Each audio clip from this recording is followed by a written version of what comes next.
திருடனை விட அரசியல்வாதி கேவலமானவனா? ஏன்னா இப்போ வந்திருக்க புது ஆட்சியில எல்லா அரசியல்வாதியும் மக்களால் ஓட்டு போட்டு தேர்ந்தெடுத்து வந்திருக்கோம். எல்லா அரசியல்வாதிக்கும் மக்கள் தான் தேர்ந்தெடுத்து கொண்டு வந்திருக்காங்க. அவ்வளவு கேவலமானவனையா கொண்டு வந்திருப்பாங்க? அப்போ திருடனை விட கேவலமானவனா? அரசியல்வாதியோட போய் அரசியல்வாதி அவரும் திருடன் ஒரு திருடன் பேசுவான். ஸோ இந்த டயலாக் எழுதுந்து ஒரு திருடனுடைய பர்ஸ்பெக்டிவ் நம்ம எழுதியிருக்கோமே தவிர என்னுடைய கருத்து கிடையாது, கேரக்டருடைய கருத்து அது. அதே மாதிரிதான் செக்ஸ் ஆர் காதல் அந்த விஷயத்திலையும் அது எவ்வளவு ஒரு ஸ்கேல்ல என்ன அளவுல காமிக்கணுமோ அதை மட்டும் காமிக்கணும். பெரிய ஹீரோக்களை பிக்ஸ் பண்றது கதைகளா இல்ல பட்ஜெட்டா இல்ல பிகு பண்றாங்களா இப்ப இருக்க ஹீரோக்கள்? சார் எனக்கு உண்மையில அதுக்கான பதில் சரியா சொல்ல தெரியல. எனக்கு ஒரு பெரிய பத்திரிகையில் நான் கொண்டால் பாவன் டைம்ல என்ன கேட்டாங்க, நீங்க வந்து கமலஹாசன் ரஜினிகாந்துக்கெல்லாம் கதை கேட்டா சொல்லுவீங்களா அப்படின்னு. அப்படி கேட்டப்ப நான் சொன்ன பதில் ஒண்ணுதான், என்னன்னா நான் ஒரு கதை எழுதுவேன், எனக்கு அந்த கதையில வந்து கமலஹாசனும் ரஜினிகாந்தும் சூட்டபிள் ஆச்சுன்னா அவங்களுக்கு போய் சார் இந்த கேரக்டர் பண்றீங்களான்னு கேட்பறேன். இப்படியாப்பட்ட இயக்குனர் தானே தவிர நான் இந்த மாதிரி இந்த செக்ஷுவல் இதுல இந்த சிறுமிகள் இதுல மரண தண்டனை வேணுமா வேண்டாமா உங்களோட கருத்து என்ன?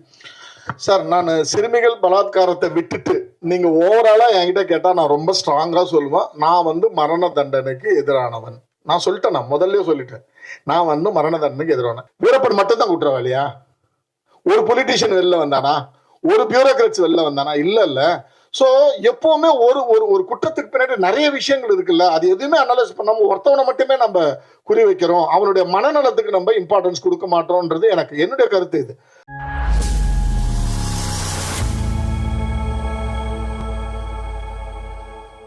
சார் லிசி மேடம் பேசுகிறப்ப சொன்னாங்க எல்லாருக்கும் காலண்டரில் அந்த டேட்டை வந்து குறித்து கொடுத்து வந்துருங்க அப்படின்னு சொல்லிட்டு. உங்களோட ப்ரொடியூசரு நீங்கள் ஒருத்தர் பெரிய நடிகர் ஆக்கியிருக்கீங்க, அவங்க 2 பேருக்கும் அந்த டேட்டை குறித்து குடிக்க மறந்துட்டீங்களா?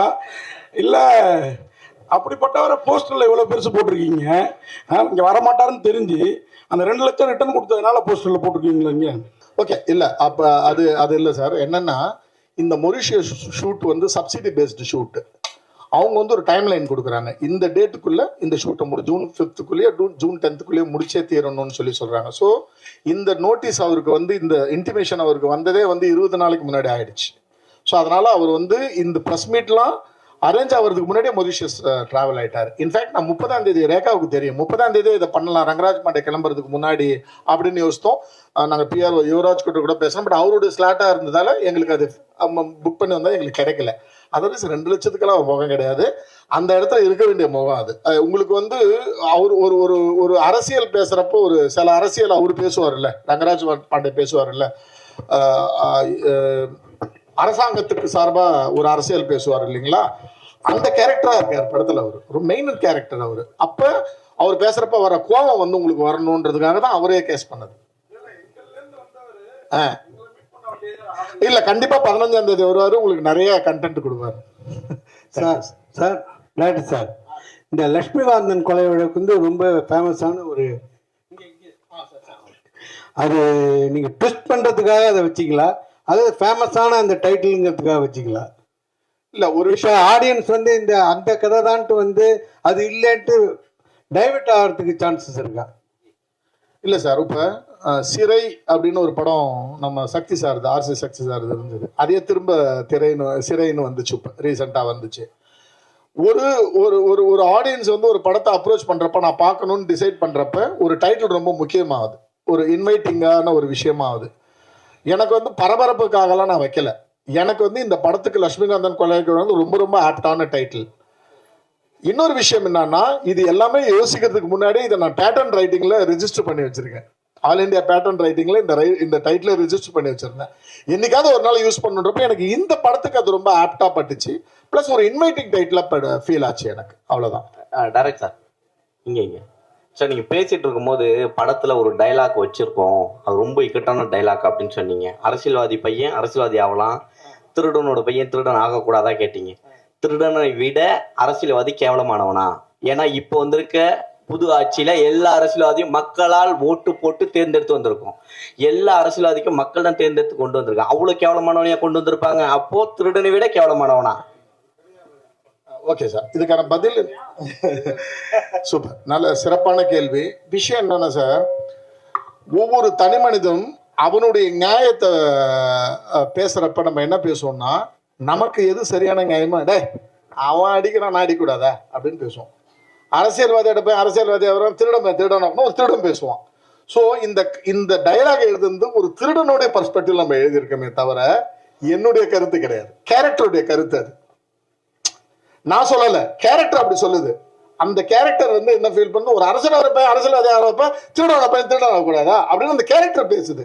ஸோ எப்பவுமே ஒரு எழுத்தாளனுக்கு முக்கியமான விஷயம் என்னன்னா சார், நான் இந்த விஷயத்த சொல்லிட்டு அது என்னுடைய பர்ஸ்பெக்டிவ் ஆயிடுமோன்றது பயம் இருக்கக்கூடாது. கேரக்டர் என்ன பேசணுமோ அதை பேசணும். ஸோ இதுல மாறன் தான் அந்த கேரக்டர். ஸோ மாறன் வந்து எந்த கட்டத்துல இருப்பாருன்னா, இவனை எப்படியாவது சார் இவனா அறிவுமதின்ற கேரக்டரை எப்படின்னா கன்வின்ஸ் பண்ணி இவனை திருடனா ஆக்கணுன்ற ஒரு கட்டாயத்துல இருப்பார் அவரு. இவன் வந்து அவன் லாக் ஆயிருப்பான் ஆல்ரெடி. இவனை எப்படின்னா கன்வின்ஸ் பண்ணி அவன் அப்ப எது வேணா சொல்லுவோம்ல, மச்சான் நீங்க ஒரு நாள் தானடா நம்ம ஜென்ரலா பேசுறப்ப நிறைய விஷயங்களை சொல்லுவோம்ல, ஒரு சின்ன சின்ன பொய்களை சொல்லுவோம் கன்வின்ஸ் பண்றதுக்கு, நிறைய தத்துவங்களை சொல்லுவோம், அந்த தத்துவங்களை லாஜிக்கே இருக்காது. அது மாதிரியான ஒரு விஷயம் தான் அந்த கேரக்டரோட பர்ஸ்பெக்டிவ்ல அது ஜஸ்டிஃபை பண்ற ஒரு விஷயம் சார். Correct sir. நீங்க ஸ்டேஜ்ல சொன்னீங்க கான்ட்ரவர்சி வேண்டாம், கான்ட்ரவர்சி பேசினா தப்பாயிடும்ட்டு. ஆனா நீங்க எடுக்கிற படம் எல்லாமே கான்ட்ரவர்சியோட டைட்டிலோட தான் வருது. எதனால மக்களை வந்து என்ன பண்ண போறீங்க? எதை பத்தி சொல்லுங்க, எந்த இதுல கான்ட்ரவர்சி சொல்லுங்க. டைட்டிலும் சரி, படத்துல வந்து நீங்க உள்ள டைலாக்கும் சரி, நீங்க பாத்தீங்கன்னா பேனர்ல வந்து புரட்சித்தலைவர் எம்ஜிஆரோட புதிய கட்சி அமைப்புன்னு போட்டு பண்ணிருக்கீங்க. அதுதான் கேட்கிறேன். அதான் ஒரு விஷயம், இதுல கான்ட்ரவர்சின்ற விஷயமே கிடையாது. அதான் என்னன்னா காலத்தோட குறியீடுன்னு ஒண்ணு இருக்கு இல்லைங்களா. என்னைக்கு இது நடந்துச்சு அப்படின்னா அக்டோபர் 17 சார், அது ஏடிஎம்கே ஆரம்பிச்சது சார். அக்டோபர் 17 1972. ஸோ ஒருத்தவனை தூக்கில போடுறாங்க.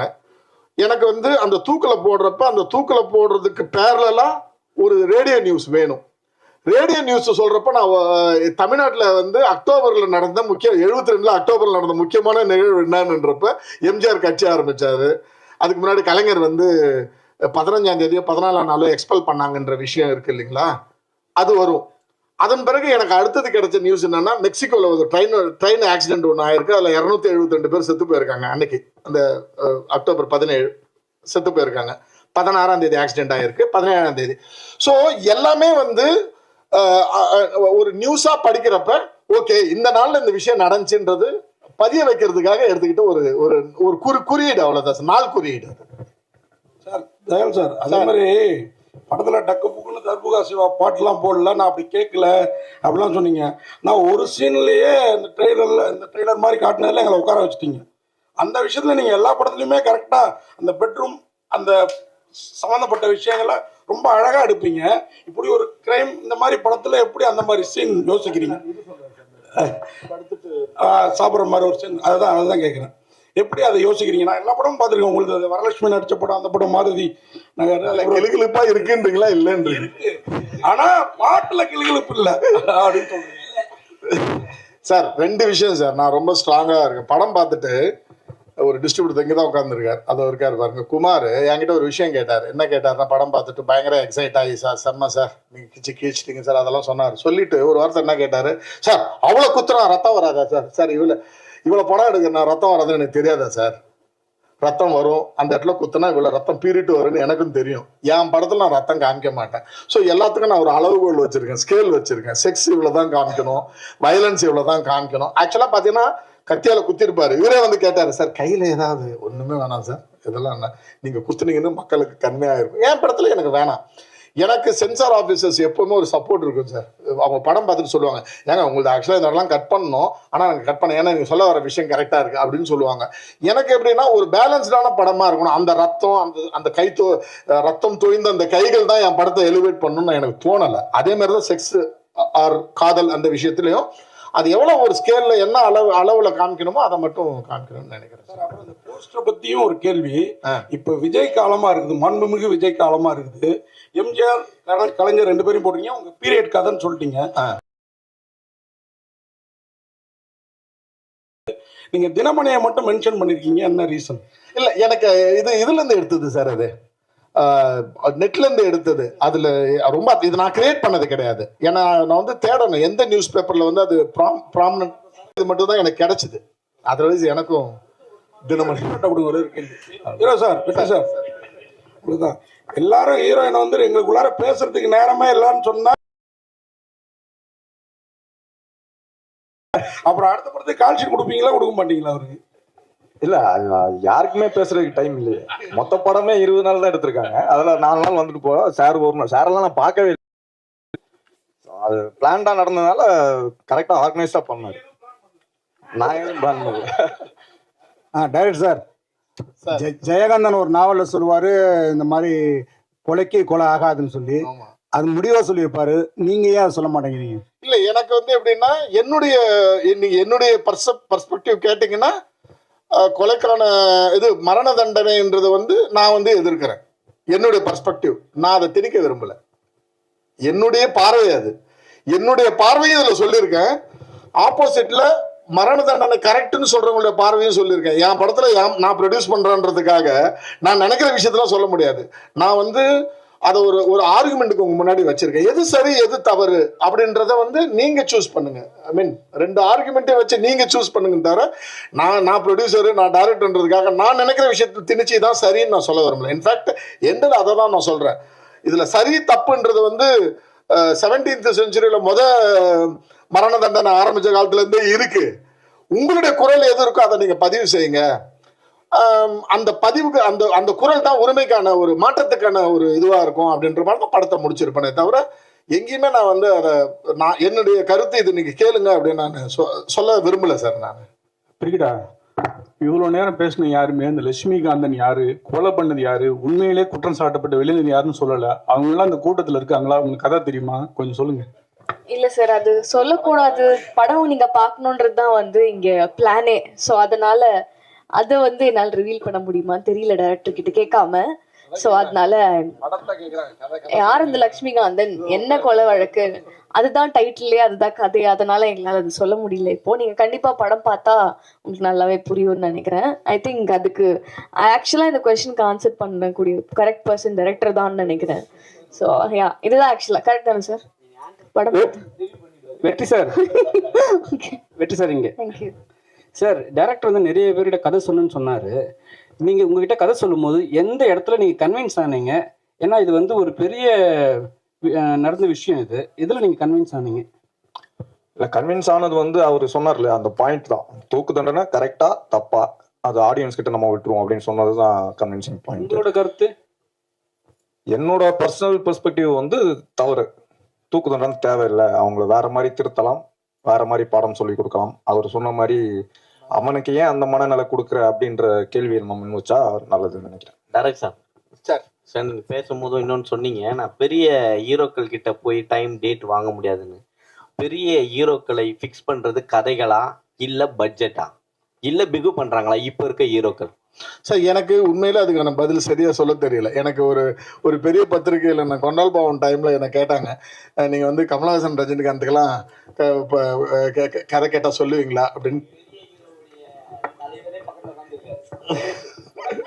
ஓகே ஓகே சார், அப்படி கேட்டப்ப நான் சொன்ன பதில் ஒண்ணுதான். என்னன்னா, நான் ஒரு கதை எழுதுவேன். எனக்கு அந்த கதையில வந்து கமலஹாசனும் ரஜினிகாந்தும் சூட்டபிள் ஆச்சுன்னா அவங்களுக்கு போய் சார் இந்த கேரக்டர் பண்றீங்களான்னு கேட்பறேன். இப்படியாப்பட்ட இயக்குனர் தானே தவிர நான் ஒரு ஹீரோவுக்கு கதை எழுதுற இயக்குனரா என்னால பார்க்க முடியல சார். என்னால எழுத முடியுமான்னு தெரியல.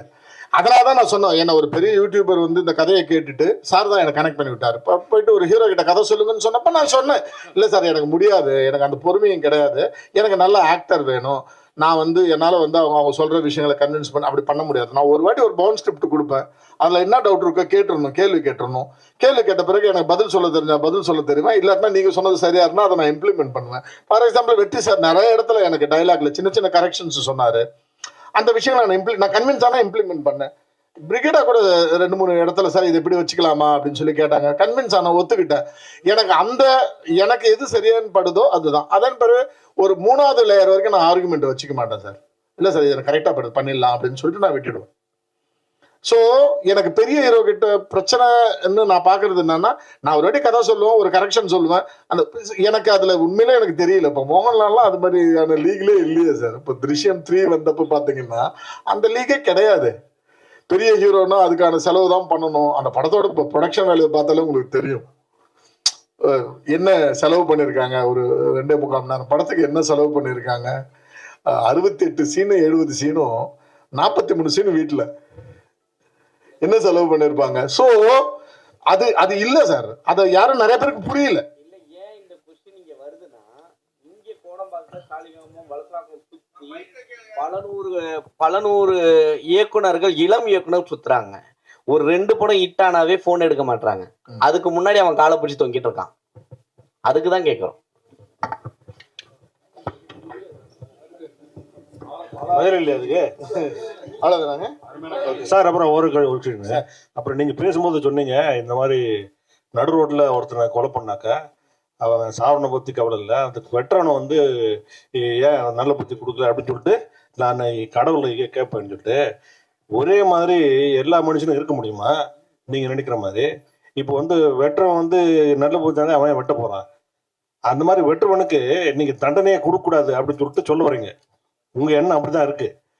அதாவது கொலை பண்றவனுக்கு இப்ப நிர்பயா கேஸ்ல வந்து டெல்லியில அந்த பொண்ணை கொலை பண்ணவனுக்கு கேஸ் இந்த தூக்கு தண்டனை கொடுக்கலன்னாக்கா, கொடுத்தாலுமே நிறைய கேஸ்கள் இந்த மாதிரி நடந்துட்டு இருக்கு, நிறைய கொலைகள் நடந்துட்டு இருக்கு.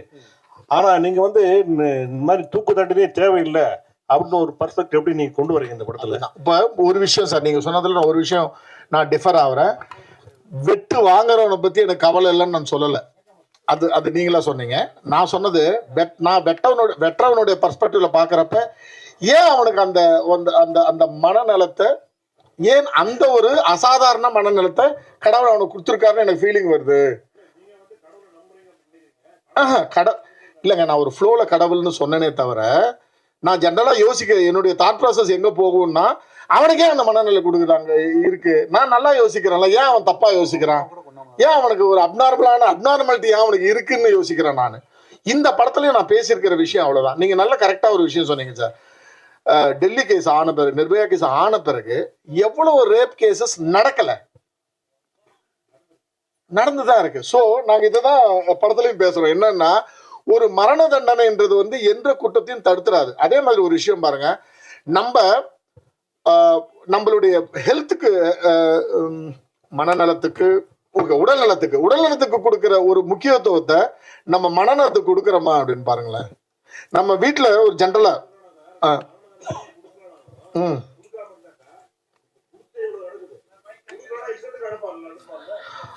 அதுதான் சொல்றேன். அதெல்லாம் பத்தி பேசியிருக்கோம்.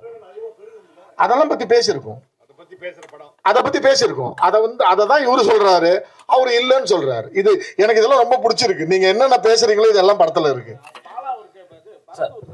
ஹலோ இல்ல சார், இந்த விஷயமானது சினிமால எடுத்து பேசுறது அது இன்னைக்கு நேற்று இல்லை, கிட்டத்தட்ட 67 தொடர்ந்து பேசுறோம். மிருத்யு தண்டில் ஆரம்பிச்சு விருமாண்டியில கமலஹாசன் பேசாதது கிடையாது. ஒரு டிராமாவை ஆரம்பிச்சு அது எல்லா ஜானரும் போகும். பட் இன்னைய காலகட்டத்துல கிரைம்ஸ் இன்க்ரீஸ் ஆயிடுச்சு, சோசியல் மீடியா ஜாஸ்தி ஆயிடுச்சு. ஆனா நம்ம இதை கொண்டு போய் ஒரு கோர்ட் ரூம் டிராமால சொருகிடுறோமா, இதனோட கான்டெக்ட்டை புரிஞ்சுக்காம ஒரு கோர்ட் ரூம் டிராமாவே இந்த மாதிரியான ஒரு சீரியஸான விஷயத்த அனலைஸ் பண்ணி கடைசியில ஒரு சம்மரைஸ் பண்ணிடுறோமான்ற ஒரு வருத்தம் இருக்குல்ல? இல்ல, ஒரு விஷயம் என்னன்னா சார், நான் வந்து கொஞ்சம் புத்திசாலித்தனமா இதை வந்து இன்னைய காலகட்டத்துக்கான கதையா வைக்கல. இதை வந்து நான் வந்து 72க்கு நான் பீரியடா சூஸ் பண்ணதுக்கு ரீசனே என்னன்னா, அந்த காலகட்டத்துல ஒரு மரண தண்டனை பத்தி ஒரு டிஸ்கஷனா தான் வச்சிருக்கேன். First point. 2வது பாயிண்ட் சார், எந்த கருவை பற்றி எந்த காலகட்டத்தில் யார் வேணாலும் பேசலாம் சார். ஓகேங்களா? அப்ப விருமாண்டில வந்து இதை பத்தி பேசின விதம் வந்து வேற. நான் பாக்குறேன், எனக்கு விருமாண்டின்னு தெரியும். இவருடைய படம் இருக்கு இல்லைங்களா சார், நம்ம சார் இறந்து போயிட்டாருங்களே, ஜனார்தன் சாருடைய படம், விஜய் சேதுபதி சார் பண்ணியிருந்தாரு. அந்த படத்துல கொஞ்சம் அதை பத்தி பேசுறேன். இந்த படங்கள்லாம் பார்த்துட்டு இதுல என்ன பேச மறந்தாங்களோ, இதுல என்ன பேச தவறுனாங்களோ அதை நான் இதுல பேசியிருக்கேன். அதுக்குள்ள அவங்களுடைய கதை, அவங்களுடைய ஸ்டைல் ஆஃப் நரேஷன் ஒன்று இருந்துச்சு, நான் ஒரு நரேஷனை தேர்ந்தெடுத்திருக்கேன். பட் எல்லா காலகட்டம் அதுல ஒரு ஃப்ரெஷ்னஸ் இருக்கும் சார். கண்டிப்பா அந்த ஃப்ரெஷ்னஸ் நீங்க கண்டிப்பா பார்ப்பீங்க. உங்களுக்கு ரொம்ப ஸ்டேல்டா ஃபீல் ஆகாது. இதை பத்தி ரொம்ப இதுக்கு முன்னாடி நம்ம இதை பத்தி பேசியிருக்கமேன்னு தோணாது, புதுசா இருக்கும் சார். சமீப காலமா இந்த பாலியல் வழக்குகள் வந்து ரொம்ப வருது. ஆமா, சிறுமிகளை கூட ரொம்ப கற்பழிக்கலாமா, அதுக்கு வந்து கண்டிப்பா மரண தண்டனை வேணும், அப்படின்னாதான் வந்து வராது அப்படிங்கிறாங்க. அப்படி ஒருத்தன் உள்ள போயிட்டு கோர்ட்ல ப்ரூவ் ஆகாம திருப்பி அவங்க அம்மாவே கொன்னான், அவனுக்கு ஒரு மரண தண்டனை வந்தா திருப்பி அது நடந்திருக்காரு. இந்த மாதிரி இந்த செக்ஷுவல் இதுல, இந்த சிறுமிகள் இதுல மரண தண்டனை வேணுமா வேண்டாமா, உங்களோட கருத்து என்ன சார்? நான் சிறுமிகள் பலாத்காரத்தை விட்டுட்டு நீங்க ஓவராலா என்கிட்ட கேட்டா நான் ரொம்ப ஸ்ட்ராங்கா சொல்லுவேன், நான் வந்து மரண தண்டனைக்கு எதிரானவன். நான் சொல்லிட்டேன், நான் முதல்ல சொல்லிட்டேன், நான் வந்து மரண தண்டனைக்கு எதிரான. நான் எங்க பர்ஸ்பெக்டிவ் என்னது மாறுதுன்னு நான் சொல்லிடுறேன் சார். நமக்கு இந்தியா சுதந்திரம் அடைந்து கல்கட்டால நடக்கிற அந்த வயலன்ஸ், ஹிந்து முஸ்லீம் வயலன்ஸ், அது எல்லாம் நோன் வயலன்ஸ்ல ஒரு முஸ்லீம் ஒரு ஒரு ஒரு ஹிந்து பொண்ணை வந்து ஷூட் பண்ணிடுறான், கன்ல ஷூட் பண்ணிடுறான், அவனை அரெஸ்ட் பண்ணிடுறாங்க. இது விஷயம் நிறைய பேருக்கு தெரிஞ்சிருக்க வாய்ப்பு இல்லை, நிறைய பேருக்கு தெரிஞ்சிருக்கும் வாய்ப்பு இருக்கு. ஒரு 20 வருஷம் கழிச்சு அவனை ரிலீஸ் பண்றப்ப அவன் ஒரு பர்ஸ்பெக்டிவ் சொல்றான். இப்ப நான் கதையா சொன்னவனு உங்களுக்கு என்ன தோணுச்சு? நடந்த ஹிந்து முஸ்லீம் கலவரத்தில் ஒரு முஸ்லீம் இளைஞன் ஒரு ஹிந்து பெண்ணை வந்து சுட்டு கொன்றான், இதான் கதை. அவன் 23 வருஷம் கழிச்சு ஒரு கதை சொல்றான் சார். அந்த பர்ஸ்பெக்டிவ் என்ன தெரியுங்களா? 9 பேரும் நாங்க போனோம், அந்த பொண்ணு முன்னாடி வந்தா, எப்படியாவது சாவடிக்க போறோமே, அதுக்கு முன்னாடி அவளை கற்பழிச்சுட்டு அப்புறமா சாவடிக்கலாம்னு முடிவு பண்றாங்க 9 பேரும். 8 பேரும் ஒருத்தன் அப்போஸ் பண்றான். நம்மளோட நீ சாவடிக்க நான் ரெடி, நீ இவ்வளவு சாவடிக்கணுமா, ஒரு ஹிந்து அவளை நான் சாவடிக்கிறேன்னு நீ சொல்லி நான் சாவடிக்கிறேன். கற்பழிப்புன்றது நம்ம அஜெண்டாவிலே கிடையாது, அது கூட்டுறோம்னு சொல்றான் அவன். இவங்க 8 பேரும் உனக்கு இருப்போம் இல்லையா, தனியாக போய் நில்லு, நாங்க முடிச்சுட்டு வரோம் வேலையன்னு சொல்றாங்க. அவன் விடுதலை இதை சொல்றான், முடிச்சுட்டு வரோம் வேலையன்னு சொல்றாங்க. அப்ப இவன் என்ன பண்றான், அந்த பொண்ணை காப்பாத்துறதுக்காக அந்த பொண்ணை ஷூட் பண்றான். 8 பேர். இது இன்னொரு பர்ஸ்பெக்டிவ் 23 வருஷம் கழிச்சு நமக்கு தெரியுது. இந்த பர்ஸ்பெக்டிவ் நிறைய குற்றத்துல இருக்கும்ல, அந்த சான்ஸை வந்து நிறைய விஷயங்களை நான் சொல்ல, இப்ப அது எப்படி தெரியல, ஒரு ஹிடன் விஷயமா நிறைய இருக்கும் சார். ஒவ்வொரு குற்றத்துக்கும் பின்னாடி நம்ம 2 விஷயம் பேசுவோம் சார். ஆட்டோ சங்கருடைய இது இருக்கு இல்லைங்களா, எக்ஸிகியூஷன் இருக்குல்ல, ஆட்டோ சங்கர் மட்டும்தான் குற்றவாளியா? ஒரு பொலிட்டீஷியன் அதுல பின்னாடி இருந்தவங்க நம்ம எல்லாருக்கும் தெரியும், யாராவது வந்தாங்களா? ஓகே, வீரப்பனுடைய எக்ஸிகியூஷன், நம்ம எக்ஸிகியூஷன் பேசுவோம், என்கவுண்டர் இஸ் எக்ஸிகியூஷன் இல்லைங்களா, எக்ஸிகியூஷன். வீரப்பன் மட்டும் தான் குற்றவாளியா? ஒரு பொலிட்டீஷியன் வெளில வந்தானா? ஒரு பியூரோக்ராட்ஸ் வெளில வந்தானா? இல்ல. சோ எப்பவுமே ஒரு ஒரு குற்றத்துக்கு பின்னாடி நிறைய விஷயங்கள் இருக்குல்ல, அது எதுவுமே அனலைஸ் பண்ணாம ஒருத்தவனை மட்டுமே நம்ம குறி வைக்கிறோம், அவனுடைய மனநலத்துக்கு நம்ம இம்பார்ட்டன்ஸ் கொடுக்க மாட்டோம்ன்றது என்னுடைய கருத்து. இதை வந்து நான் கண்டிப்பா திணிக்கல, நான் திரும்ப சொல்றேன், நான் இதை திணிக்கவே இல்லை. என்னுடைய கருத்தை சொல்லி ஆப்போசிட்ல இன்னொரு கருத்தையும் நான் வச்சிருக்கேன். இப்ப சார் சொன்னார் இல்லைங்களா, அந்த விஷயங்கள் அது அதிகமாக இருக்கு, அதை நம்ம நியாயப்படுத்தணும். நான் நியாயமும் படுத்தலை, ஏன்னா அதுதான் ஒரு ஒரு ஒரு ஃபிலிம் மேக்கரோட வேலை அது கிடையாது. இதுதான் அப்படின்னு சொல்லக்கூடாது, அது ஒரு விவாதத்துக்கு விட்டுட்டா நல்லா இருக்கும்ன்றதுதான் என்னுடைய. கவிதா பாரத் சார், கவிதா பாரத் சார் இங்க, அதாவது கோவையில் நடந்த விஷயத்த ரொம்ப அருமையாக சொன்னீங்க, வாழ்த்துக்கள், நல்லா சொன்னீங்க மனசு பயிர மாதிரி. ஆனால் இந்த கதையில் எழுதும்போது உங்களுக்கு என்ன சவால்கள் இருந்தது இந்த படத்துக்கு வசனம் எழுதும்போது?